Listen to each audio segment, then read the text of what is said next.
Welcome to Pocket Pulp. This week I'm excited to present Something Inevitable by Gene Kendall. Gene has lived in many places, but is usually surrounded by more deer than people. His work explores drama, music, and pop culture, with wit and no small amount of sympathy for the losers and also-rans. He's drawn to protagonists that say the wrong thing, actively resist their character arc, and possibly save the day by accident. In 2021, Burning Chair Publishing released his snarky paranormal novel, Love is Deadly. It stars Brad Burns, a paranormal investigator and terrible husband, who's trapped in the afterlife with a coven of horny ghosts. And later this year, Kendall releases Blind Cerulean, the story of a scrappy 15-year-old vigilante and her grizzled mentor. And both of those books will be on Amazon, and you can find links in the notes. You can also follow Gene on Twitter at NBX_tweets. That's the letters NBX_tweets.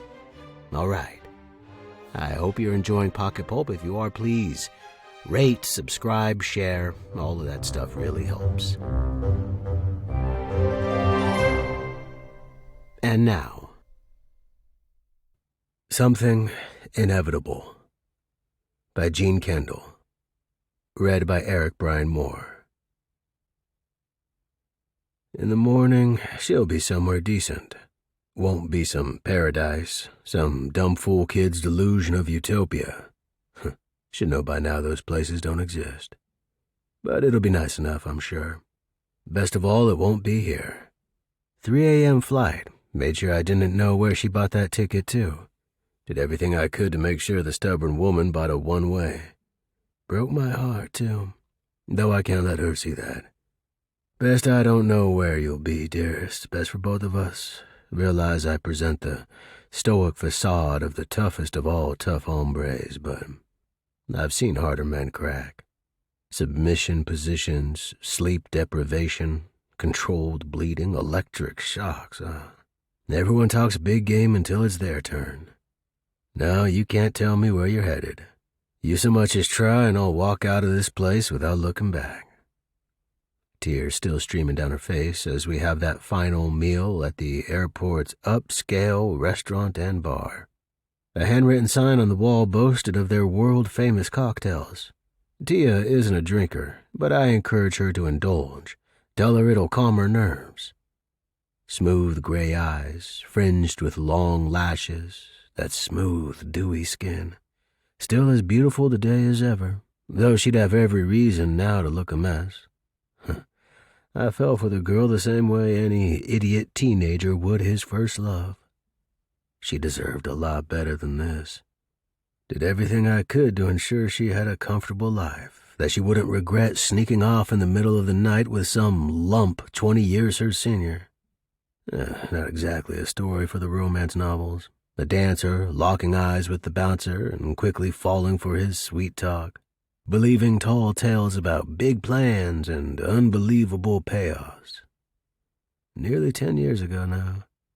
Probably more bad times than good, but here we are. Her hands shaking as I place mine on top, telling her one more time this won't work if she can't keep herself composed. She's told me my hands feel like sandpaper, that the men she'd been with before, nothing but boys, all had buttery skin. But me, I'm sandpaper. I try not to think about how much better off she would have been with those boys. Maybe none of them can drive a stick. Maybe they still bring their dirty socks home to Mama.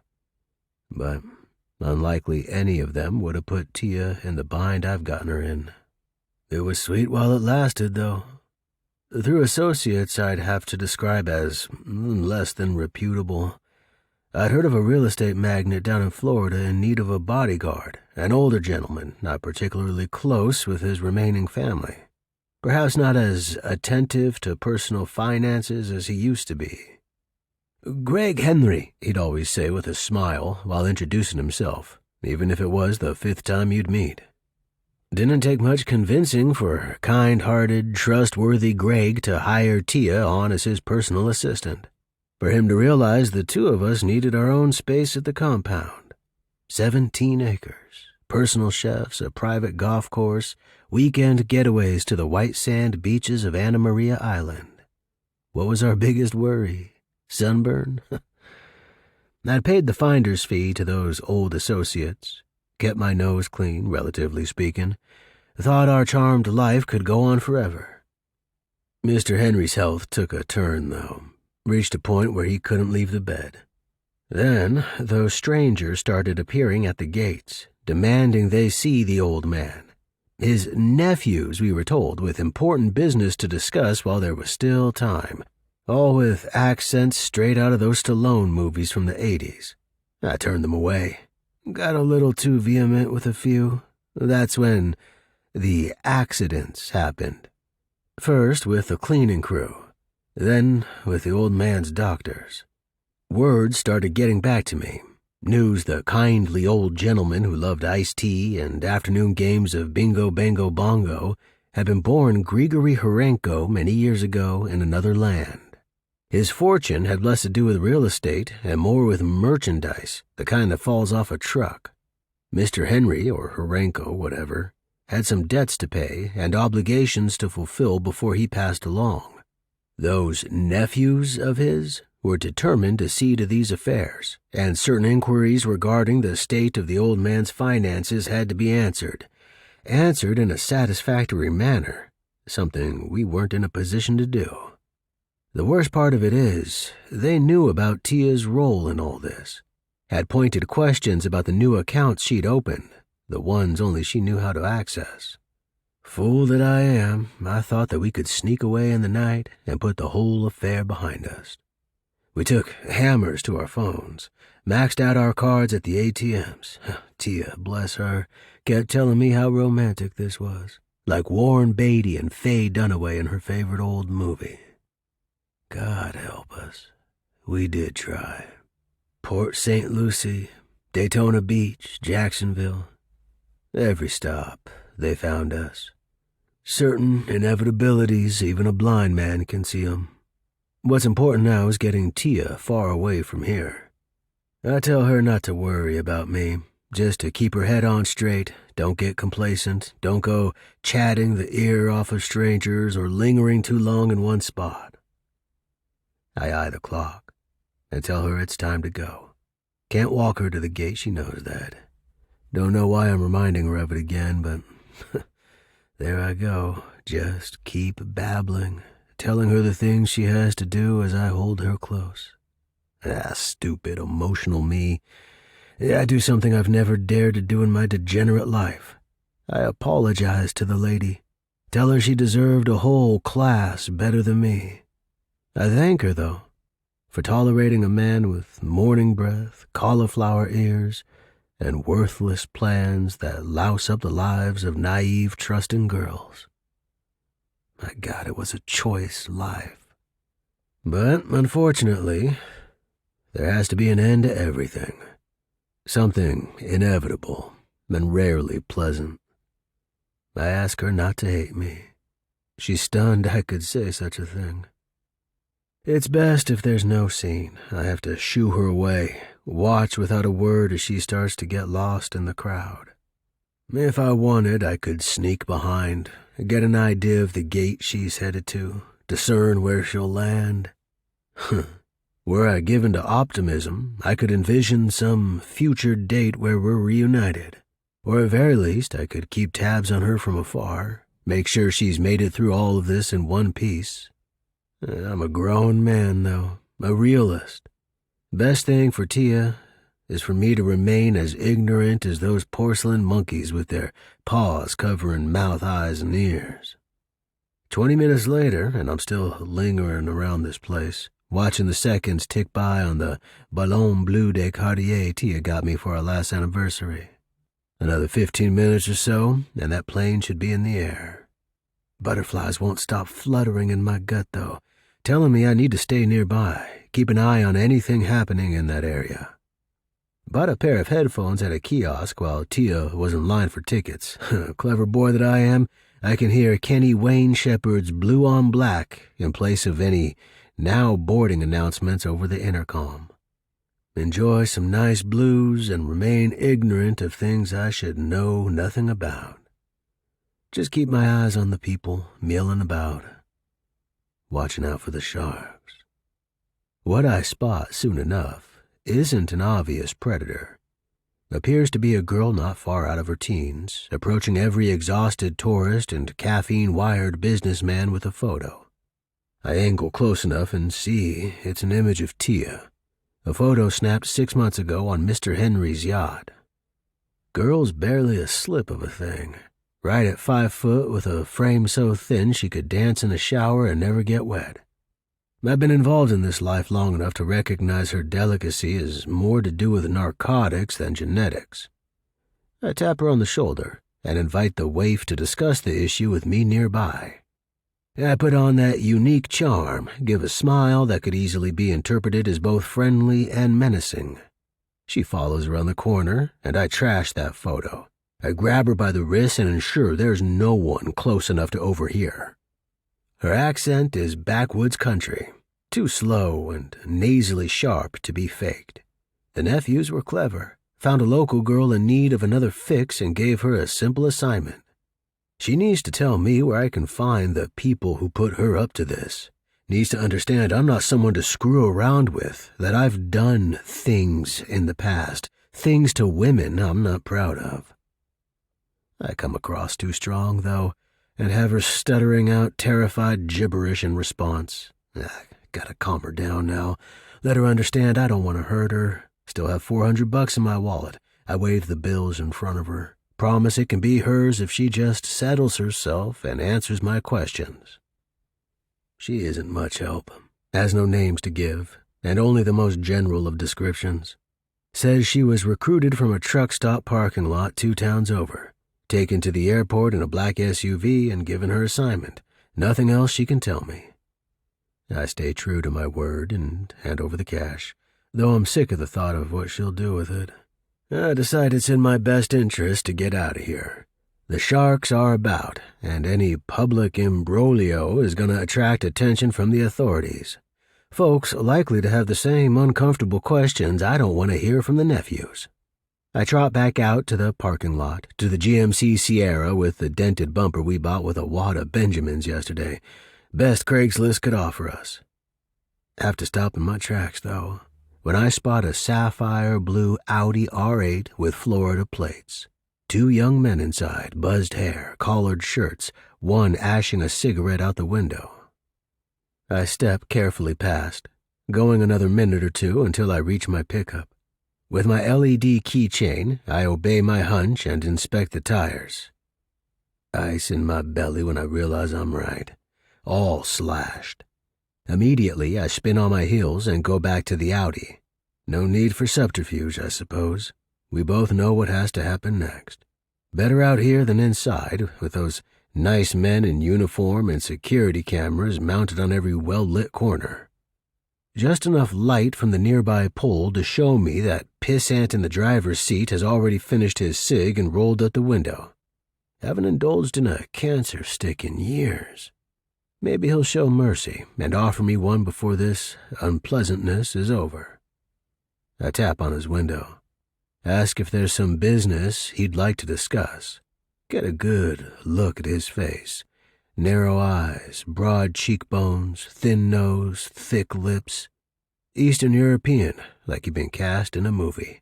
Both him and his buddy act as if they can't hear me. I'm tapping harder, using rather rude language to let him know how rude he's acting. That's when I hear the dull sound of a car door opening 1 row away. Look to my right and see 2 men approaching. More of those nephews, it seems.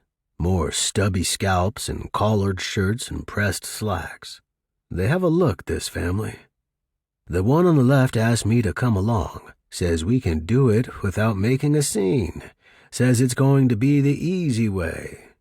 I move passively toward him, both hands up. At least they're out here with me, not inside asking questions we don't want asked and snooping around, pulling people out of lines or finagling their way onto boarding flights. I hear the Audi's doors pop open behind me. The young man emerging from the passenger side has a length of chain wrapped around his right fist, dangling down his arm. The four men exchange words in whatever tongue they speak, getting around me on all sides. Wouldn't take a Harvard man to guess their strategy. Take me to another location, offer the necessary persuasion, and I'll give up where to find Tia and all those precious passwords floating in her head. And thing is, I might break at some point, reveal facts like Tia's birth name or that shabby town her mom and sister now live in. But still, this clever boy won't have any clue where the lovely is headed to. A waste of everybody's time. I prove how considerate I am by slapping my palm against the nose of the nephew closest to me, shattering his nose. Turns out it's the one with the chain. Overwhelmed with pain and anger, he swings it wildly, forcing his compatriots to take a few cautious steps back. Moving low, I avoid the steel and land a solid punch directly into his crotch. As he reacts to the pain, I get a grip on his left forearm and position mine properly against his neck. I move faster than my aging bones should have allowed, squeezing in just the right spot, and hearing the sound of his neck snap like a pretzel. His friend, now wielding a K-bar fighting blade, I spot in the corner of my eye. I use my free hand to snatch his wrist and redirect the knife against his chest. Amazing just how bold your moves can be when you're already convinced of the inevitable. Too much to expect the blade to land between his ribs, but hey, lucky me, it gets tangled up with his silk jacket. I land 2 quick jabs on those thick lips and let his sagging body drop to the asphalt. The third amigo isn't stealthy in his approach, leading with a heavy left. I overestimate the man's intelligence, dodging just as he expected and leaving myself open to an elbow smashing against the side of my skull. Landed on the perfect location, that soft patch high on the temple. Spent so long living the easy life on Mr. Henry's tab, I'd forgotten that immediate taste of old pennies after a solid blow. Another pair of hands seizes the advantage, wrapping around my midsection and performing a bear hug that has my ribs screaming in agony. I make use of that oversized melon of mine and snap back for a brutal headbutt. Don't know if it hurts me or the nephew more, but I manage to writhe my way free. I release a sturdy right for the man left standing, tell myself I can follow it with a southpaw left cross, expose my identity as an ambidextrous American. The man has an age advantage of over a decade on me, though, slips easily to the side, throwing off my momentum and allowing him to get close enough to grab a cluster of my hair. Tia used to cut it every 2 weeks, like clockwork, wrap a t-shirt around my neck and give a nice hot shave, too. All this running about threw our schedule off. Figures. I feel that excruciating tug against my scalp as the remaining nephew pulls my pretty face closer and greets it with a closed fist. Yeah, I know instantly by the sound, not to mention the pain, that my handsome Roman nose has been broken. One hand still clutching my hair, he swings me around and slams my chest into the hood of a nearby Jeep. All wind gone, I slide down to the asphalt as the nephew stands watching. Whole body's throbbing, reminding an old man he's a young buck no longer. In that rotten cartoon accent, he's reprimanding me, telling me how easy this could have gone, how foolish I am for picking a losing fight. His points, all valid, are punctuated with kicks to my ribs. Rolling onto my back, I get an open view of the night sky. White stars piercing through a stale of black marble. The forecast was right for a change. Not one cloud visible, like a gift. Vision's going hazy now. Words from my persecutor are sounding more and more like nonsense. Maybe he's reverted to his mother tongue. Maybe I'm too water-headed to comprehend his words. I try to tell myself something that likely isn't true. That I'll enter a state soon enough where this pain becomes a dull blanket, and I won't be able to tell the difference between one blow and the next. My eyes, for all the good they are now, stay locked onto the sky. There's a plane departing the runway. Even on the ground, over the sound of breaking bones and bloodied coughs, you can hear that squeal. It's rising up on its path to that unknown destination, that place where Tia is going to land and start her new life. She'll have enough money to begin all over again, as if she'd never met some bouncer with delusions of grandeur. She's smart, has her way of dealing with people. She won't be lonely. I can see her making it. That's not some fantasy on my part. Even Mr. Henry, when he had to know she was robbing him half blind, still liked the girl. And knowing that plane safely in the sky, knowing none of the nephews are ever going to find out where it's headed, I can finally feel something more than the stinging throbs of pain. I can allow a tiny flicker of joy to enter this tired old heart. It causes a smile to spread across bloodied lips. The sight causes the nephew a considerable amount of vexation. Stupid of me, maybe, to provoke even more agony during my final moments. Hey, were I a wise man, would I have landed in this position in the first place? So long as I can see through the haze, keep my eyes on that silver missile tracking across the sky, I'll endure the pain. Keep smiling. Keep thinking of my girl and thanking the Maker I'll soon meet for a clear sky this evening. Won't be paradise, likely no Shangri-La, but she'll be where she needs to be. Someplace I won't ever know.